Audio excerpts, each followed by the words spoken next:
삼성전자와 하이닉스 가격이 밀리고 있는 상황이 일주일 정도 지속되고 있는데요. 오늘은 원인 파악을 정리해드리고 반전될 수 있는 부분들을 건드려 보겠습니다. 우선 지난주 흐름부터 가볍게 살펴보면서 시작을 해보면 구글이 유상증자를 발표했습니다. 이 부분이 스페이스X의 상장과 겹치면서 악영향이 커졌고 때문에 개별 주식의 경우에는 이렇게 8%가량 빠지는 형태로 증시에도 악영향이 갔는데, 문제는 여기서부터 시작된 하락이 아직까지 회복되고 있지 않은 편이에요. 이게 여러 가지 원인들을 설명을 해야 되겠지만, 우선 이 유상증자 같은 경우에는 쉽게 말해서 자금 이탈로 해석이 되는데, 돈이 이쪽으로 다 빨려 들어간다. 시장의 돈들이 유상증자 투자하려고 돈이 다 빨려 들어간다라고 보시면 되거든요.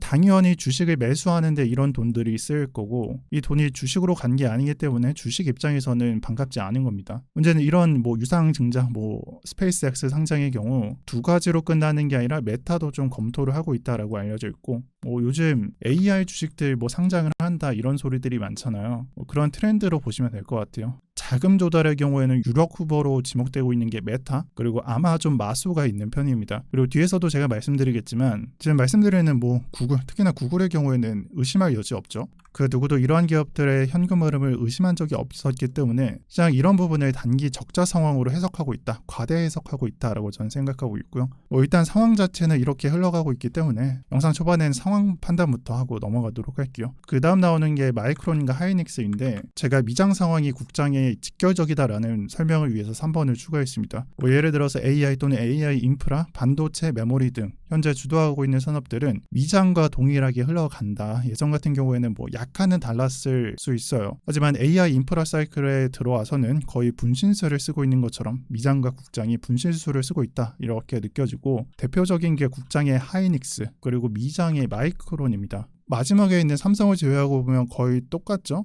올라갈 때 올라가고 내려가는 형태 똑같고, 다시 반등하는 형태 다 똑같고, 그리고 며칠 전에 벌어졌던 하락 형태 또는 캔들 모양 그런 것들조차 매우 닮아 있습니다. 하이닉스랑 마이크론 차트 다를 게 없죠. 이게 마이크론이고요, 이게 하이닉스입니다.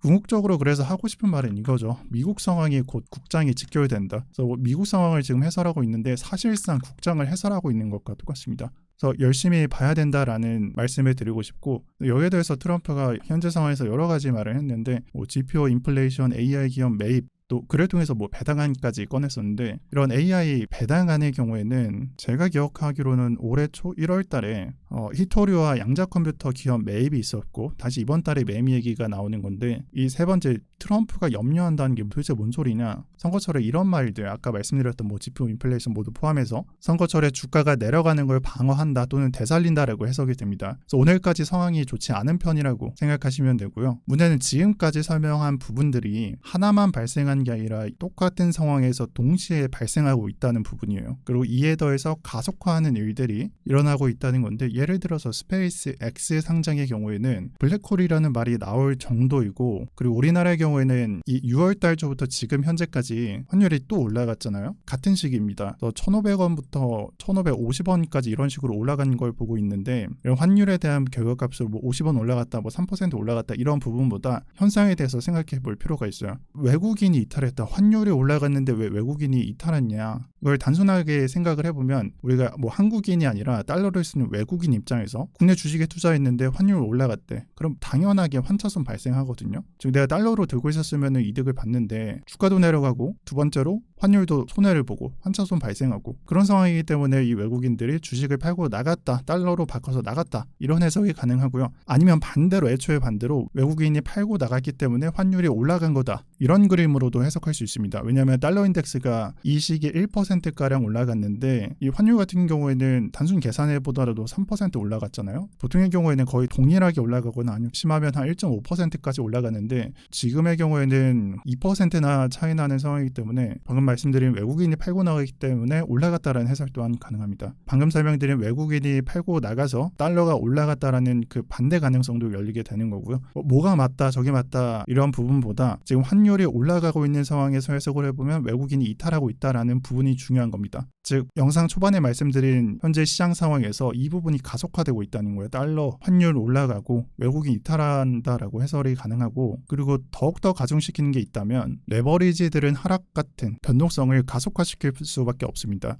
여러 가지잖아요. 뭐 레버리지, 신용잔고, 반대 매매 뭐 이런 부분들 매일같이 계속 역대급이다, 계속 커지고 있다, 뭐 얼마를 뛰어넘었다. 우리들 사실 크게 관심이 없지만 이들의 거래 대금이나 이런 부분들 얼마나 큰가를 생각해보면 영향도를 결코 그렇게 작게 무시할 수는 없습니다. 제가 지금 빨간색으로 표시해드리는 부분이 레버리지라고 생각을 하시면 되고, 그리고 차례대로 삼성과 그리고 하이닉스라고 보시면 되는데 뭐 1, 2, 1, 3 뭐 이런 식으로 적혀 있잖아요. 결국에는 거래 대금이 거의 동일한 수준까지 또는 웃돌거나 아니면 조금 밑에 있는 수준 정도, 그 정도까지 거의 동일한 수준에 올라와 있다는 걸 확인할 수 있어요. 만약에 이런 상황에서 주가가 5%가량 빠진다? 그럼 어떻게 될까? 레버리지는 더 빠질 거고, 방금 설명드렸었던 뭐 환율, 거기에 또 영향을 미치겠죠. 왜냐하면 본주라고 표현하는 그냥 원주, 그러니까 원래 주식에 영향을 미칠 것이고 또 레버리지로 영향이 가서 이런 그림들이 결국에는 똑같죠. 본주 물량 털고 환율 또한 털고 그 다음에 레버리지 털고 계속 반복된다. 이게 그냥 가속화된다라는 얘기예요. 그래서 이런 부분들을 제가 봤을 땐 지금 수준 6월 11일 기준에서는 한 번 정도 돈 것 같고, 일단 우리가 확인했었던 그 하락이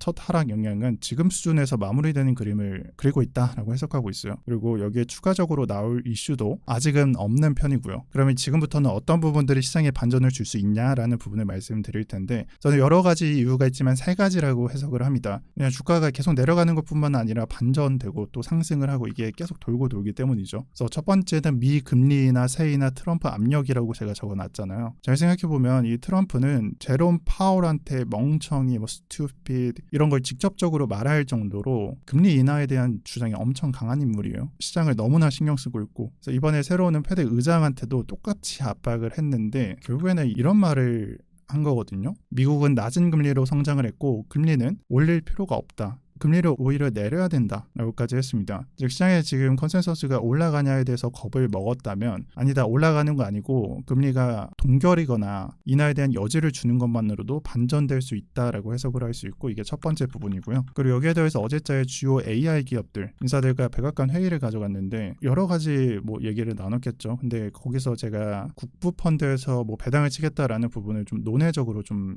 얘기를 말씀드리면, 왜냐면 이런 뭐 공공자산 펀드 초기 자금으로 뭐 배당, 뭐 전 국민이 뭐 이득을 보겠다, 이건 사실 그냥 표심, 뭐 예전에 관세로 배당하겠다는 얘기랑 다를 게 없고, 그것보다 제가 봤을 땐 AI 주식 매입이 관건일 것으로 보입니다. 주가로 따진다면 AI 주식이 관건일 거예요. 뭐 AI 기업으로부터 주식을 받잖아요. 스탁을 받는데 이로부터 배당을 하려면 뭐가 있어야 되죠? 이득이 있어야 되죠. 이득을 하려면 어떻게 해야 되죠? 환경을 좋게 만들어주고 주식 가격을 올리거나 뭔가 생산을 해야 돼요. 왜냐면 이득이 안 나는데 사회환원, 뭐 배당치고 뭐 그런 사회환원으로 부르는 그걸 할 수 없으니까요. 그렇다면 당연하게 지금의 주가를 끌어올리고 리딩 방주다, 트럼프가 리딩 방주다라고 말하기까지 하는 그런 흐름들을 보면 이 부분에 의해서 AI 주식이 매입되고 편입된 다음에 이런 환경을 좋게 만들고 끌어올리는 움직임이 나오게 되면 결국에는 뭐 AI 올라간다 그런 게 아니라 우리가 바라보고 있는 국장까지 연결된다. 국장까지 연결되면 좋은 그림일 것이고요. 약간은 희망사항으로 저도 좀 말씀드리고 있는 겁니다. 왜냐하면 여기에 뭐 기업들이 다 참여하지 않는다 하지만 요즘에 1항이라고 부르는 엔트로픽은 참여하지 않았거든요.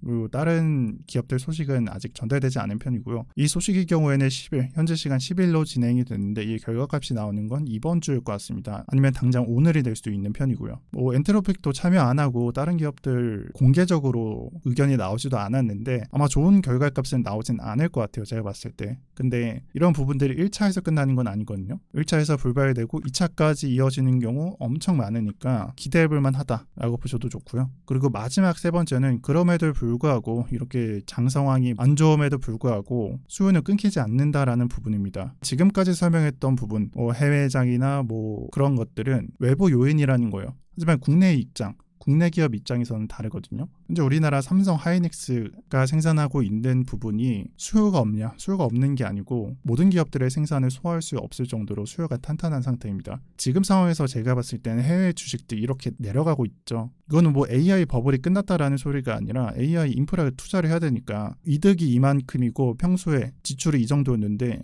투자를 하겠다, 이 정도를 가져오니까 이렇게 단기적으로 좀 손해나는 부분, 적자를 피할 수 없기 때문에 해외 주식이 내려간다, 그런 부분이 발생한 거라고 보는데, 반면에 국내 기업 입장에서는 기존에 맞는 걸 더 증설을 해야 되고 즉 공급 부족이라잖아요. 증설을 하고 있고 이미 생산량을 맞추는 건데 그런 일정이 다 나와 있음에도 불구하고 2030년까지 최소 4, 5년 동안 공급 부족입니다. 이 부분이 중요한 거예요. 말로만 그냥 칩 공급 부족이다, 더 늘려야 된다, 매출 더 얼마나, 야 이만큼이나 나오네, 뭐 사상 최대다, 이런 부분이 아니라 미래 전망치가 계속 높아지고 있다는 거예요. 또 이번에 뉴스가 들리죠. AI 데이터 센터 더 늘린다. 최근 뉴스잖아요. 근데 이 생산이 AI 데이터 생산 확장 속도를 못 따라가고 있어요. 적어도 수요가 부족하거나 끊기지는 않는다라고 해설되고, 젠슨왕도 이번에 뭐 네이버 만난다, LG 누구 만난다 보다 핵심이었던 건 그냥 이거 한 짤로 정리가 됐잖아요. 더 만들어 달라. 이런 부분만 보더라도 사실은 뭐 수요가 어쩌고 이제 앞으로는 어쩌고 이런 부분들이 사실 필요가 없죠. 쉽게 해설할 수 있는 부분이라고 말씀드리고 싶습니다.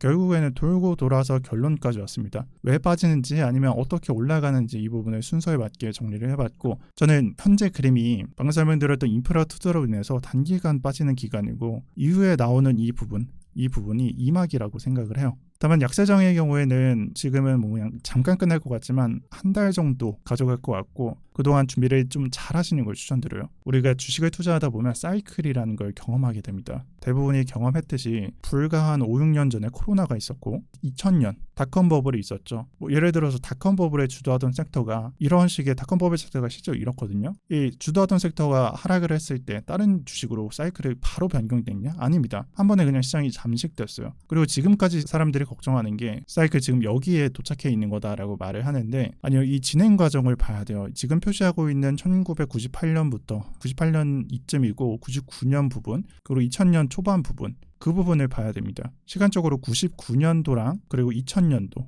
이 부분을 말하고 있는 거예요. 왜냐하면 99년도와 2000년도 1월 정도에 그냥 막 올라간 게 아니라 지금처럼 실제로 99년도는 1년 동안 좀 약세장이었고요. 실제 차트는 이런 식으로 가져왔습니다. 살짝 약세장인데 조금씩 올라가는. 그리고 2000년도 1월 달에 음봉, 주봉 크게 나왔었고, 그 다음에서야 주식이 더 올라가게 되면서 우리가 아는 그런 꼭지점이 나오게 됐습니다. 자, 지금이 이런 꼭지점이라고 보시는 분들이 많은 것 같아요. 이 부분. 여러 뉴스에서도 우리나라는 주식 투자 지금 사상 최대치다, 뭐 어디서는 가계 주식 비중이 최대치다, 데이터는 뭐 닷컴 버블을 뛰어넘었다 하는데 꼭지점 아무도 모를 거예요. 그저 노력하면서 이런 영상 보는 게 시장 상황을 계속 흡수하면서 판단의 확률을 높여가는 과정이라고 봐요. 그리고 이런 노력을 해야 되는 게 맞다라고 보고요. 그리고 영상 마지막으로 오늘은 11일입니다. 일주일 동안 적어도 체크해야 되는 일정이 뭐가 있는지를 가져왔습니다. 스페이스X 상장 일정, 그리고 뭐 애플이 뭐 연설 어디서 종료되는지, 언제쯤 종료가 되는지, 그리고 FOMC 언제인지, 다음 주 화요일까지 이러한 일정이 있으니까 체크를 해가시고요.